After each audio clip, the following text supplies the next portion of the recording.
Most people who visited a children's hospital in the 1970s called ahead. They made arrangements. They brought a publicist or a manager. They made sure a photographer was nearby. That was how it worked when a famous person wanted to do something good. The good deed and the attention around it came as a package. Elvis Presley did not work that way. Not on this day. It was a regular weekday at the hospital. The staff were going about their shifts, nurses were checking on patients, doctors were making their rounds, and the children in the wards were doing what children in hospitals do: resting, watching television, waiting for the next visit from a parent or a sibling. Nothing about the morning suggested it would be anything other than ordinary. Then Elvis walked in. He came through the front entrance without any warning.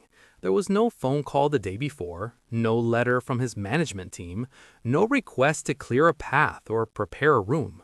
He arrived the way a regular person would. He came to the door and he walked inside. The only difference was that he was Elvis Presley, and the moment the staff saw him, everything stopped.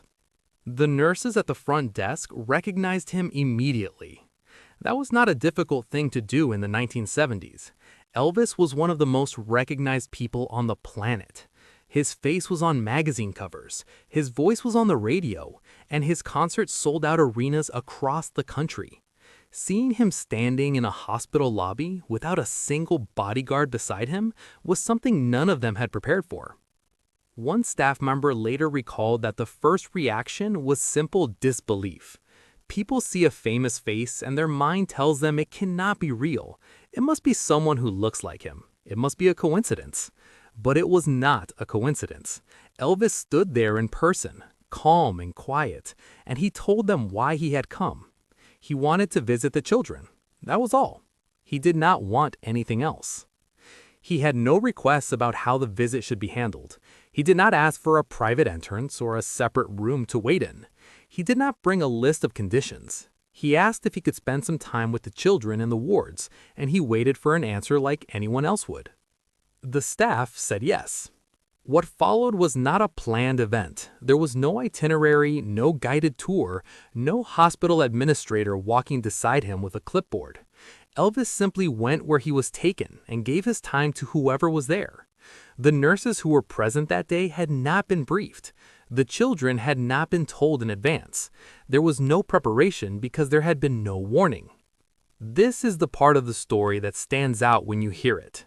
Famous people in the 1970s had teams around them whose entire job was to manage exactly this kind of situation. Appearances were planned, timed, and documented. Even charity work came with a structure designed to make sure the right people knew about it. Elvis had all of that available to him. He chose not to use any of it on this day. He left his security team behind. He left his manager behind. He left any possibility of press coverage behind.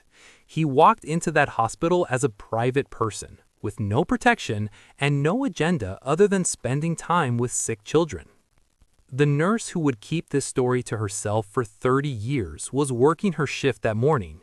She was doing her job when Elvis appeared in the hallway. She had no idea he was coming, no idea what was about to happen, and no idea that what she was about to witness would stay with her for the rest of her life. She watched him walk down the hall toward the first room.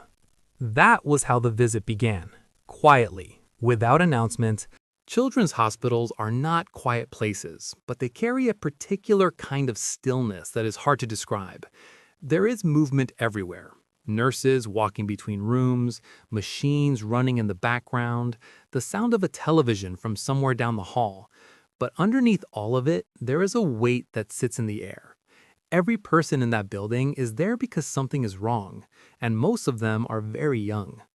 The hospital Elvis walked into that day was filled with children of different ages and different conditions.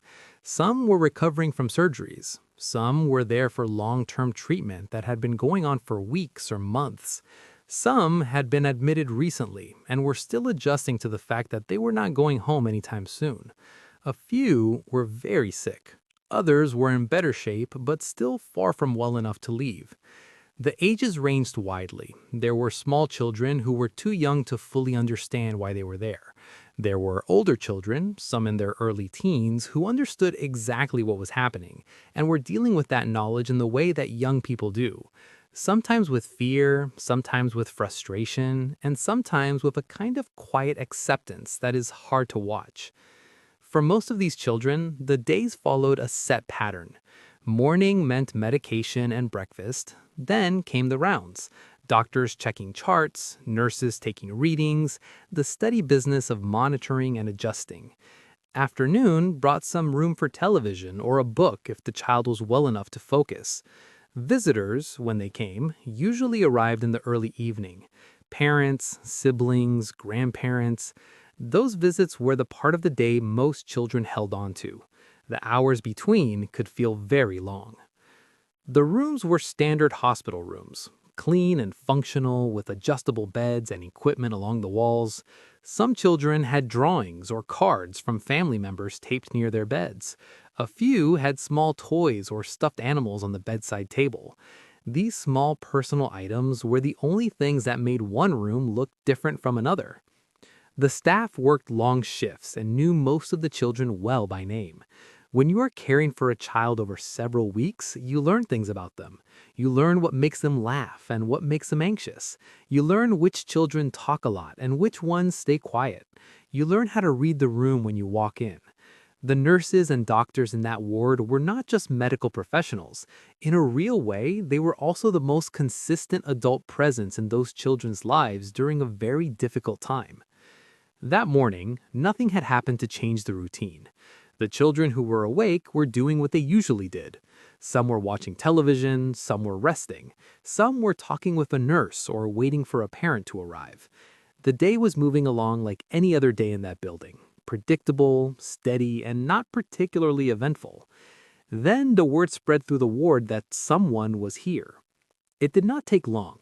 Hospitals are close spaces, and news moves quickly between staff members.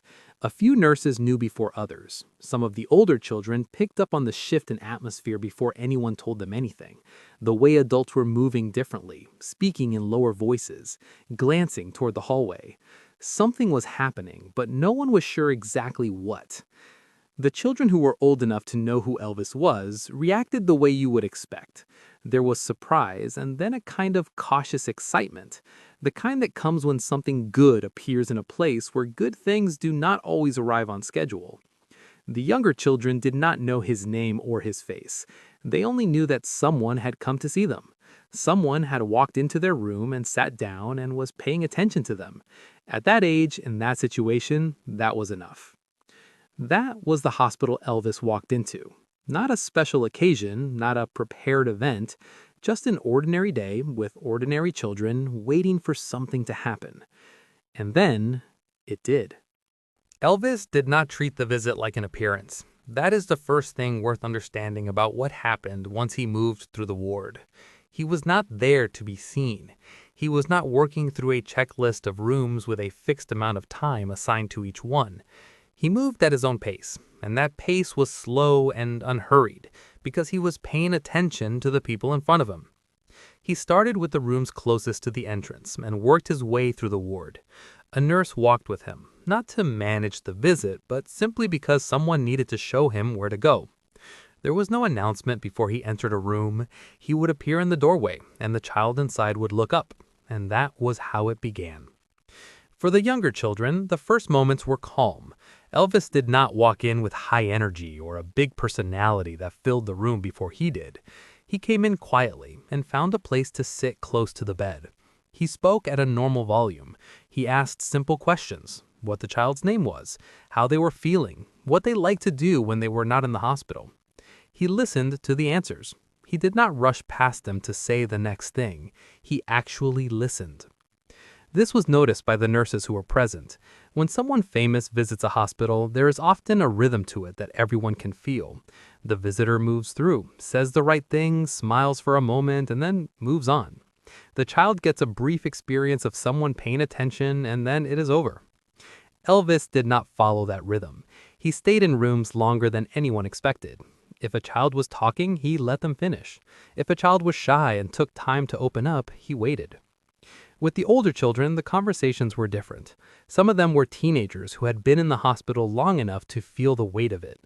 Elvis talked to them more directly. He did not speak to them like they were fragile. He treated them like young people who were going through something hard and who were capable of having a real conversation. Several of the older children were fans, and he acknowledged that without making it the center of the visit. He was there as a person, not as a performer. He brought gifts. The details of exactly what he brought vary depending on the account, but the consistent thread is that he came prepared. There were items for the children, things appropriate for their ages, chosen with some thought. He did not hand things over quickly and move on. He gave each gift directly to the child and took the time to make it feel like something meant specifically for them. At no point during the visit did Elvis ask for anything. He did not ask the staff to take photographs. He did not ask anyone to make note of what he was doing. When nurses thanked him for coming, he redirected the conversation back to the children. The focus stayed where he had placed it from the beginning. There were moments during the visit that stayed with the staff long after the day ended. One that was recalled later involved a child who was very young and very sick and who did not respond much to what was happening around them.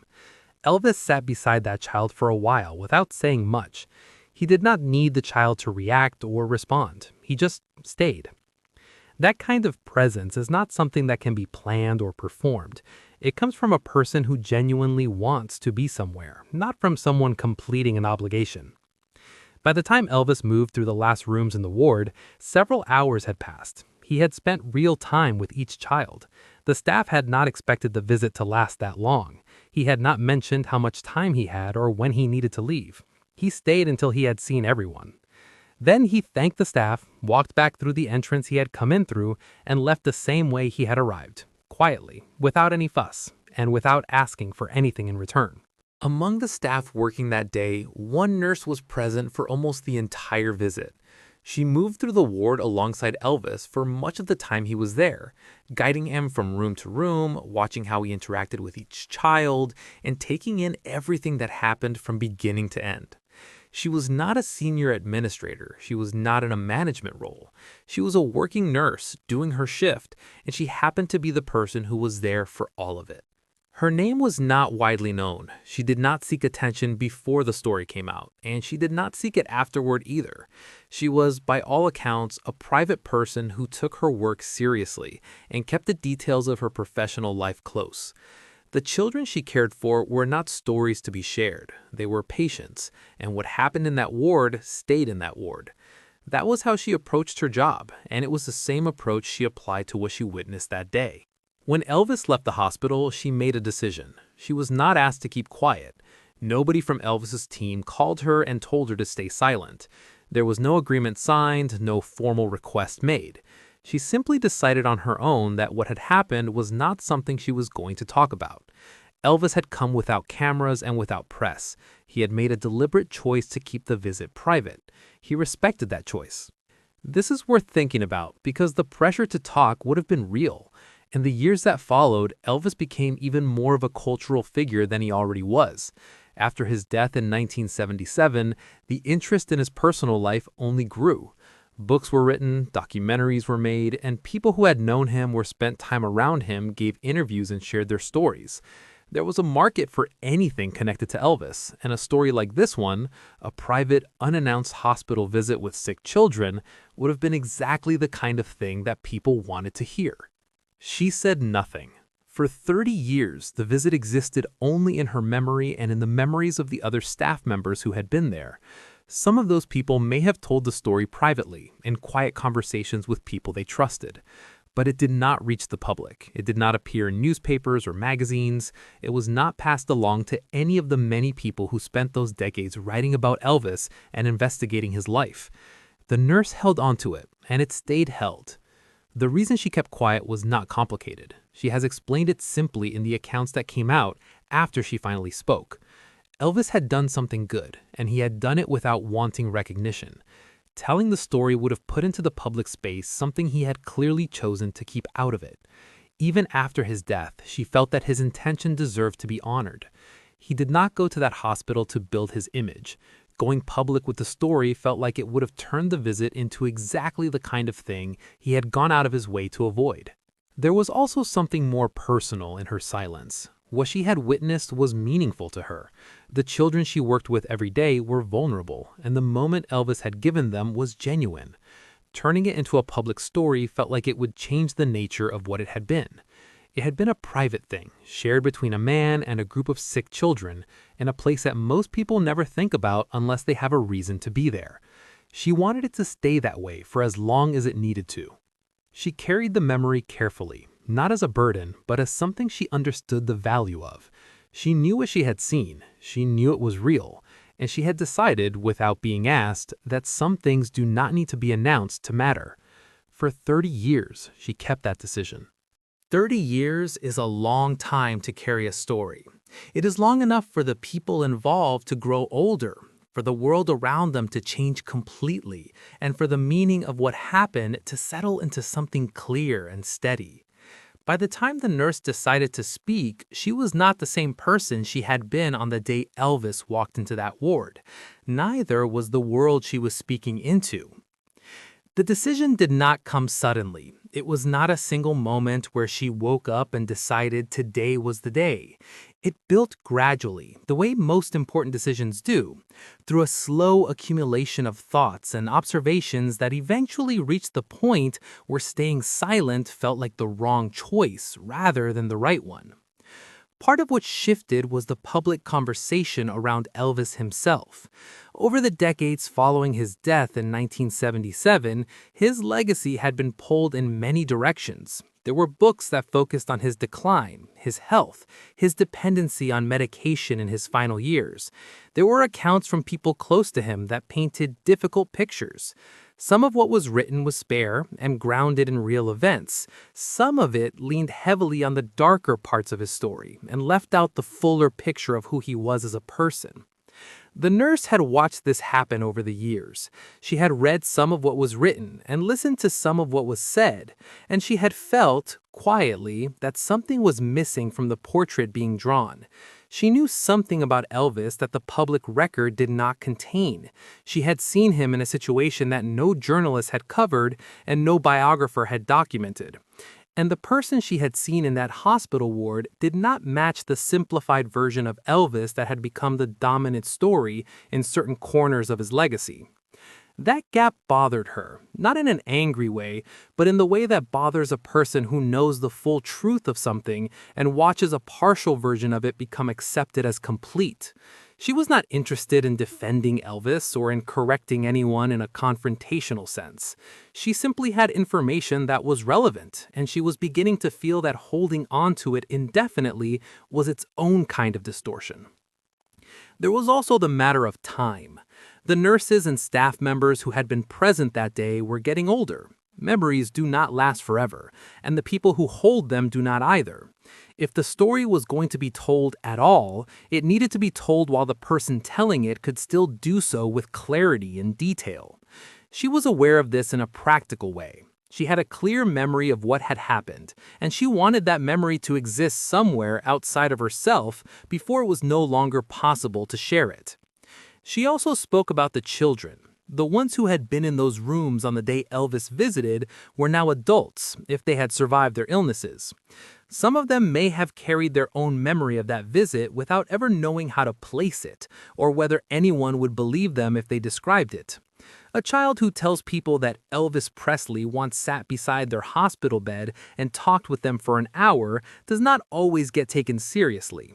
The nurse's account gave those memories a foundation. It confirmed that what those children had experienced was real. When she finally shared the story, she did it without drama. She gave an account of what she had seen in straightforward terms. She described the visit the way someone describes something they witnessed firsthand, with specific details, in a calm voice, without embellishment. She said what Elvis did, how long he stayed, how he treated the children, and why she had chosen to stay silent for as long as she had. She was not looking for attention. She gave the story to people she trusted and let it move from there. What she handed over was not just an account of one afternoon in a children's hospital. It was evidence of something that had existed all along, waiting quietly to be known. By the time most people hear the name Elvis Presley, they already have a picture in their mind. The jumpsuits, the concerts, the curled lip, the voice that changed popular music. They may also have a picture of the later years, the weight gain, the medication, the image of a man who had been consumed by the very fame that had made him. Both of these pictures exist, and both of them contain truth, but neither of them is the complete story, and the visit to that children's hospital points directly at what is missing. What is missing is the private man, the person who existed when the cameras were off and the crowds were gone and there was nothing to perform for. That person shows up in small accounts scattered across the people who knew Elvis personally, but those accounts rarely make it into the main version of his story. The hospital visit is one of the clearest examples of that private person, because the conditions of the visit made it impossible for it to be anything other than genuine. When you remove the cameras, the press, the security team, and any possibility of public recognition, what you are left with is motive. Why would a person do something if there was absolutely no external benefit to doing it? The only answer that holds up is that they wanted to. Elvis went to that hospital because he wanted to be there. There was no manager who arranged it for good publicity. There was no publicist who saw an opportunity. There was no photographer waiting at the end of the hall. It was a choice made entirely outside the machinery of fame, and that makes it one of the most honest things Elvis ever did. This was not an isolated moment. People who were close to Elvis throughout his life have described the pattern of private generosity that rarely made headlines. He bought cars for strangers, he paid medical bills for people he had just met, he gave money quietly to people who needed it without asking for acknowledgement. These stories exist, but they tend to get crowded out by the larger, louder narrative of his public life. The hospital visit belongs in that same category, an act done privately by a person who did not need anyone to know about it. It also says something about how Elvis saw people. The children in that hospital were not useful to him in any practical sense. They could not advance his career or improve his reputation. They were sick children in a ward that most of the world never thought about. And yet, he gave them hours of his time and his full attention. He sat beside them, he listened to them, he treated each one as someone worth being present for. That quality, the ability to make a person feel seen and valued regardless of who they are or what they can offer you, is not something that comes from training or management. It comes from character. Elvis grew up without much. His family was poor, and he knew what it felt like to be on the outside of comfort and security. There are people who come from that kind of background and spend the rest of their lives making sure they never feel that way again, accumulating everything they can as a buffer against the memory of having nothing. And then there are people who carry that background differently, who remember what it felt like to need something, and who respond to that memory by giving when they are in a position to give. Elvis, in his private life, appears to have been the second kind of person. The nurse who kept this story for 30 years understood something that took the rest of the world longer to see. She understood that the visit meant more because nobody knew about it. The value of what Elvis did that day was not in the telling, it was in the doing. He had shown up for those children in a way that asked for nothing back, and that was enough. Some things do not need an audience to be real. Some acts of kindness are complete in themselves, witnessed only by the people in the room and carried quietly forward by the ones who were there. This was one of them.